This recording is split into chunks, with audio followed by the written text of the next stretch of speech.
కంపల్సరీగా వాడాలి. వాడితేనే ఈ జబ్బు అనేది మన మాట వింటది. లేకపోతే ఒక్క మనిషి సంవత్సరానికి 12-15 మందికి అంటిస్తాడు. అతను ఎక్కడ ఉంటాడో తెలవదు మనకు. మీ పక్కన ఉంటాడా? స్కూల్లో ఉంటాడా? మీ ప్రయాణంలో ఉంటాడా? బస్సుల్లో ఉంటాడా? రైల్లో ఉంటాడా? ఎక్కడ ఉంటాడో తెలవదు. వాళ్ళ వల్ల మిగతా వాళ్ళకి అంటుకునేటటువంటి అవకాశం ఉంటది. కాబట్టి ఈ జబ్బు మీద అవేర్‌నెస్ అనేది అంత important. So, awareness is the best medicine అంట నేను. తర్వాత prevention is the best medical intervention అంట నేను. కాబట్టి ఈ యొక్క టీబీ మీద ఎంత అవగాహన పెంచుకుంటే అంత మంచిది. ఇప్పుడు అలర్జీ ఉంది, ఆస్మా ఉంది, ఈ పొల్యూషన్ ఉంది. దాని తర్వాత రకరకాలైనటువంటి జంక్ ఫుడ్లు ఉన్నాయి. వీటి వల్ల కూడా ఇమ్యూనిటీ అనేది పడిపోతుంది.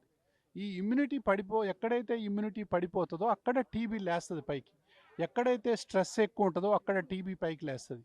కాబట్టి మెడిటేషన్ కానివ్వండి, సరి అయినటువంటి న్యూట్రిషన్ కానివ్వండి, సరి అయినటువంటి పరిసరాలు, ఇంట్లోనే పొయ్యిలు పెట్టటాలు, అగరబత్తిలు వెలిగించటాలు, ఇండోర్ పొల్యూషన్ అనేది ఉండకూడదు. మీరు ఎంత వాతావరణంలోనో, ఏ వాతావరణంలో ఉన్నా కూడా శుభ్రంగా ఉండటానికి ప్రయత్నం చెయ్యాలి. మనకున్నంతలో మనం శుభ్రం పాటించినట్లయితే ఈ జబ్బు ఉండదు. ఎక్కడైతే అశుభ్రత ఉంటుందో, ఎక్కడైతే జనం ఎక్కువగా ఉంటారో, ఎక్కడైతే ఇరుకు ప్లేస్ ఉంటుందో, ఎక్కడైతే వెంటిలేషన్ ఎక్కువగా ఉండదో, ఎక్కడైతే లైట్ ఎక్కువగా ఉండదో అక్కడ టీబీ ప్రబలే